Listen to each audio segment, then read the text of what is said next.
Hello साथियों, स्वागत है आपका अपने YouTube channel PVS education hub पे। और मैं प्रवीण शर्मा आप लोगों को बायोलॉजी की क्लास ले रहा था और मैं इसमें आप लोगों को कोशिका की संरचना के बारे में बता रहा था कि कोशिका की संरचना में 4 भाग होते हैं। ठीक, कोशिका कला, सेल मेम्ब्रेन, कोशिका भित्ति, सेल वॉल, कोशिकांग, सेल ऑर्गेनेल और जीव द्रव्य प्रोटोप्लाज्म, जिसमें से हमने कोशिका कला, कोशिका भित्ति का अध्ययन हम लोगों ने कर लिया है। और अब हम सेल के अगला जो भाग है कोशिकांगक, उसके बारे में अध्ययन करेंगे। ठीक, तो कोशिकांगक किसे कहते हैं? तो कोशिका के अंदर पाए जाने वाले विभिन्न प्रकार के अंगों को ही क्या कहते हैं? कोशिकांगक कहते हैं, जो निम्न प्रकार से हैं। आप देख सकते हैं कि कोशिका के अंदर कौन कौन से कोशिकांगक पाए जाते हैं। केंद्रक, न्यूक्लियस, सूत्रकार, माइटोकॉन्ड्रिया, राइबोकार, राइबोसोम, लयकार, लाइसोसोम, तारककार, सेंट्रोसोम, गाल्गिकार, गोल्गी बॉडी, अंतःप्रत्ययी जालिका, एंडोप्लाज्मिक रेटिकुलम, लवक, प्लास्टिड, रिक्तिका, वैक्यूल। और इन सब के अलावा भी अन्य भी कोशिकांगक हैं जो कोशिका के अंदर पाए जाते हैं। ठीक है, जो अभी मैं यहाँ पे जगह न होने के कारण लिख नहीं पाया हूँ, बट आप लोगों को जब एक एक अंग के बारे में डिटेल से अध्ययन कराया जाएगा तो इसके अलावा अन्य जो कोशिकांगक पाए जाते हैं उनके बारे में भी आपको डिटेल से समझाया जाएगा। ठीक है, ये जो आज हम अध्ययन करने जा रहे हैं पहला कोशिकांगक के बारे में, वो है केंद्रक। ठीक, तो केंद्रक क्या होता है? ठीक, इसकी खोज किसने की थी? तो आइए जानते हैं कि केंद्रक क्या होता है। ये केंद्रक जो होता है वो कोशिका के मध्य में पाए जाने वाला एक क्या है? कोशिकांगक है। ठीक है, जिसकी खोज रॉबर्ट ब्राउन नामक वैज्ञानिक ने सन 1831 ईस्वी में की थी। किसने की थी?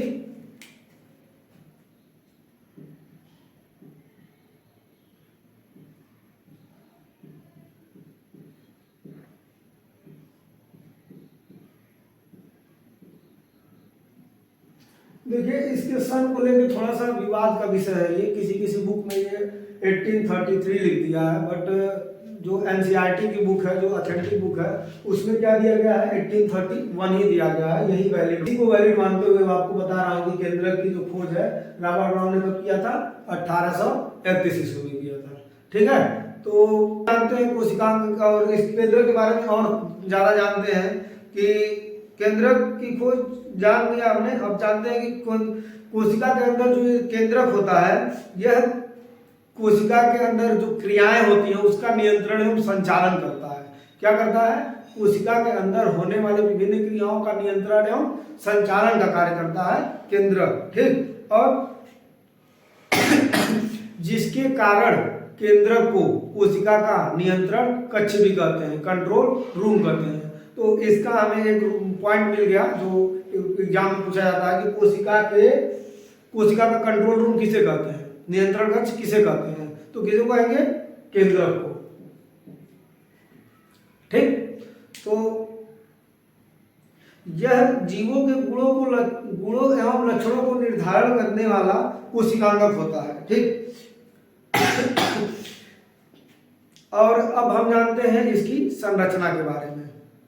तो केंद्रक की संरचना में मेनतः कितने पार्ट होते हैं? 4 भाग होते हैं। मैं इसको अभी आपको लिख के दिखा रहा हूँ, मिटाने वाला।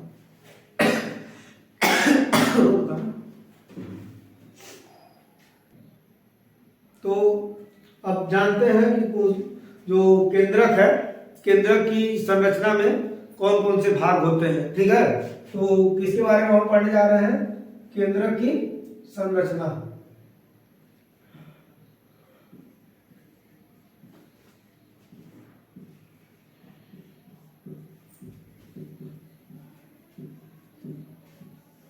तो केंद्रक की संरचना में कितने पार्ट होते हैं? 4 पार्ट होते हैं, 4 भाग होते हैं। कौन कौन सा? पहला है आपका क्या, आप यहाँ पे देख सकते हैं, पहला क्या होगा? केंद्रक कला। केंद्रक कला। दूसरा भाग क्या है? दूसरा भाग है केंद्रिका।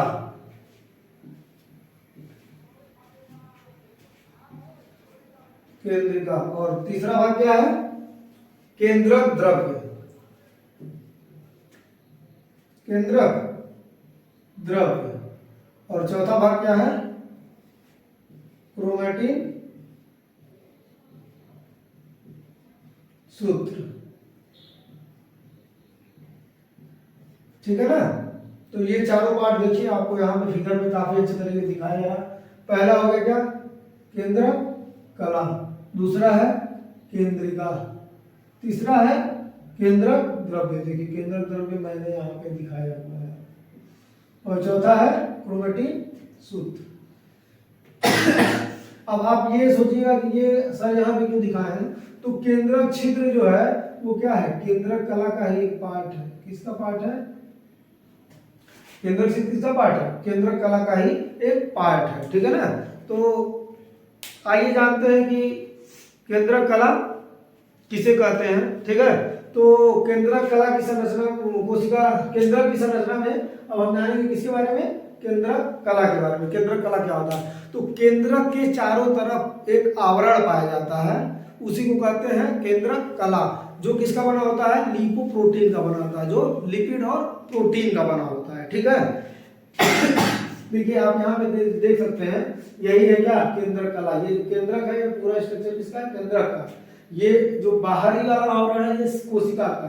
तो कोशिका में हम इसमें केवल केंद्रक पे फोकस किया हुआ है हमने इस फिगर में, और ये जो आउटर लेयर आपको दिखाई दे रहा है, इसी को कहते हैं क्या, केंद्रक कला। और देखिए क्या होता है, केंद्रक कला के ऊपर बीच बीच में कहीं कहीं पे छिद्र पाए जाते हैं। क्या पाए जाते हैं, कहीं कहीं पे छिद्र पाए जाते हैं, जिसको क्या कहते हैं, केंद्रक छिद्र कहते हैं।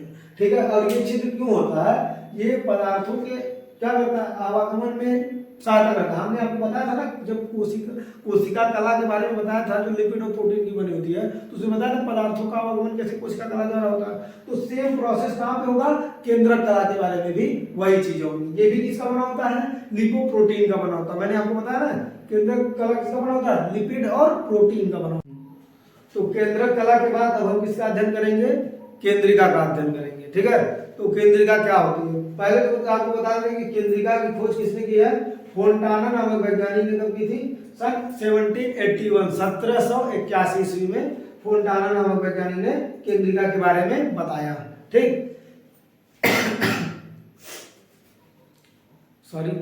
तो फोंटाना नामक वैज्ञानिक ने इसकी खोज की, और बोमेन नामक वैज्ञानिक ने सन 1840 में केंद्रिका को क्या नाम दिया, न्यूक्लियोलस नाम दिया। क्या नाम दिया, न्यूक्लियोलस नाम दिया। ठीक है। तो केंद्रिका को क्या मतलब, कोशिका के अंदर, केंद्रक के अंदर, कोशिका के अंदर और कोशिका में पाया जाने वाला जो केंद्रक है, उसके अंदर पाया जाने वाला केंद्रक क्या होता है, केंद्रक के अंदर पाया जाने वाला एक गोलाकार रचना होती है, यही है क्या, केंद्रिका। ठीक। कोशिका के केंद्रक के अंदर पाई जाने वाली गोलाकार रचना होती है, जो किसकी बनी होती है, राइबोप्रोटीन अर्थात राइबो न्यूक्लिक एसिड और प्रोटीन की बनी होती है। ठीक है। और ये क्या करती है, केंद्रिका राइबोसोम के निर्माण में मदद करती है। क्या करती है, राइबोसोम के निर्माण में मदद करती है। इसीलिए हम इसको क्या कहते हैं, केंद्रिका को राइबोसोम के निर्माण की फैक्ट्री भी कहते हैं। केंद्रिका को क्या कहते हैं, राइबोसोम के निर्माण की फैक्ट्री। देखिए वन लाइनर क्वेश्चन एग्जाम में बहुत बढ़िया पूछा जाएगा, कोशिका मतलब राइबोसोम के निर्माण की फैक्ट्री किसे कहते हैं, तो हम तुरंत उत्तर क्या दे देंगे, केंद्रिका। समझ आया। देखिए सवाल एक एक पॉइंट को आप डिटेल से समझेंगे, आपका सवाल एक भी सवाल मिस नहीं होगा, आपको तुरंत उत्तर आपको पूरे वीडियो से मिल जाएगा, एक एक पॉइंट को आपको समझाया जाएगा। ठीक है ना। तो ये हो गया किसके बारे में, केंद्रिका के बारे में। अब हम समझते हैं किसको, केंद्रक द्रव्य को। केंद्रक द्रव्य क्या होता है, तो केंद्रक द्रव्य क्या होता है, यह केंद्रक के अंदर पाया जाने वाला एक प्रकार का तरल पदार्थ होता है। ठीक है। जिसमें क्या मिला होता है, जो जल, वसा, कार्बोहाइड्रेट और आदि पदार्थों का बना होता है। ये जो dot dot dot dot dot देख रहे हैं आप ना, यही क्या है, केंद्रक द्रव्य है। ठीक। तो केंद्रक द्रव्य के बाद अब हम पढ़ेंगे किसको, क्रोमैटिन सूत्र को। तो क्रोमैटिन सूत्र क्या होता है, यह कोशिका के केंद्रक के अंदर पाए जाने वाली एक लंबी और पतली धागे के समान रचना होती है। देखिए आप यहाँ पे देख सकते हैं, जो पूरे केंद्रक में क्या होती है, फैली होती है, चारों तरफ पूरे केंद्रक में फैली होती है। ठीक, और ये क्रोमैटिन सूत्र का मेन कार्य क्या है कि यह जीवों में लक्षणों का निर्धारण का कार्य करती है। क्या करती है? जीवों में लक्षणों का निर्धारण का कार्य करती है। ठीक, तो केंद्रक की संरचना उम्मीद है आप लोगों को समझ में आ गई होगी। और इसमें मैं आपको एक पॉइंट बता देता हूँ जो काफी यूनिक पॉइंट है और एग्जाम में अक्सर पूछा जाता है।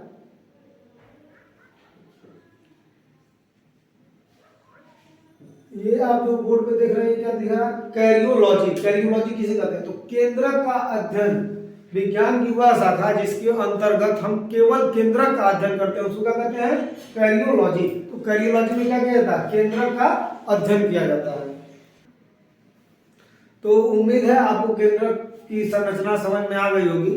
मैं आपको एक यूनिक पॉइंट बताता हूँ केंद्रक के बारे में कि विज्ञान की वह शाखा जिसके अंतर्गत हम केंद्रक का अध्ययन करते हैं, उसको क्या कहते हैं?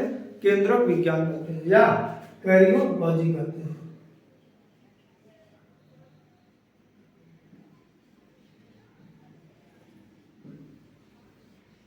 ठीक है,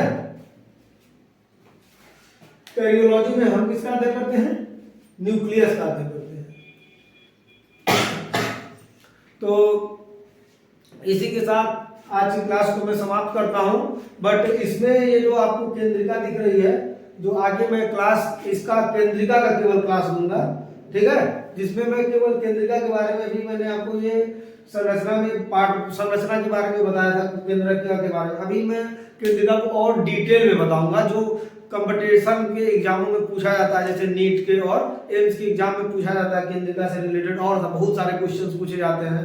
ठीक है, जैसे केंद्रिका में कितने परसेंट डीएनए पाया जाता है, कितना परसेंट आरएनए पाया जाता है, कितना परसेंट प्रोटीन पाया जाता है, ठीक, ये कितने प्रकार का होता है, इसमें कितने भाग होते हैं। तो ये केंद्रिका का एक डिटेल अध्ययन किया जाएगा, आपको एक अलग वीडियो में बताया जाएगा, जो आगे बताया जाएगा। ठीक है, तो इसी के साथ इस क्लास को समाप्त करते हैं। धन्यवाद।